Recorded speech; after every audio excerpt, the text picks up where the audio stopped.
Yun mga kailaw, kumusta?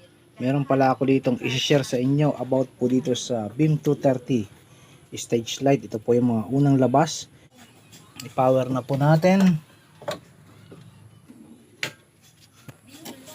Yun mga kailaw, sa mga meron palang Beam 230 na ganito, pag hindi po umilaw ang Beam 230 nyo, itingnan nyo po yung settings nya.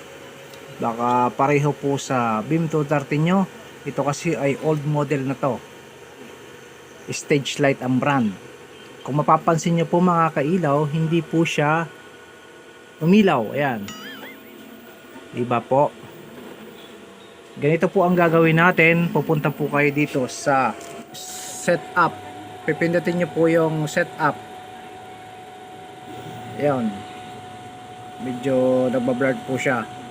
Tingnan nyo po natin yung born on starting, naka off. Kailangan nyo pong i-on yan. Punta po kayo sa down. Ayun. Tapos okay.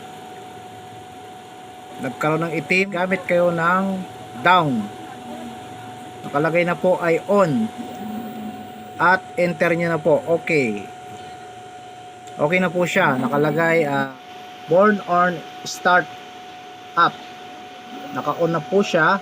Pero ang Beam 230 hindi pa umiilaw. Ayun. Punta po tayo dito sa sa back po natin.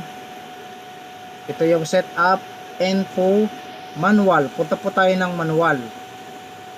Ayun. Gamit po kayo ng down. Punta po tayo sa pinakababa. Ayun, magliliwanag. Nakalagay po ay lamp control off. Kailangan po natin yan i-on. Gamit kayo ng okay, nag-black, tapos gamit kayo ng down. Nakalagay na po ay on. At press nyo na po ang nagbablurred.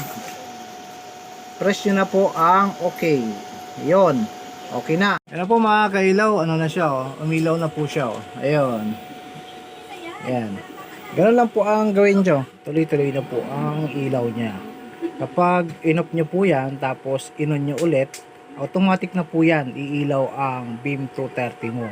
Pero kapag naka-off yung born on start up, pag naka-off po yon, kailangan mo po rin i-on siya para umilaw ang moving heads beam mo. So ano po mga kailaw, may na-share po ako sa inyo. Thank you for watching and God bless.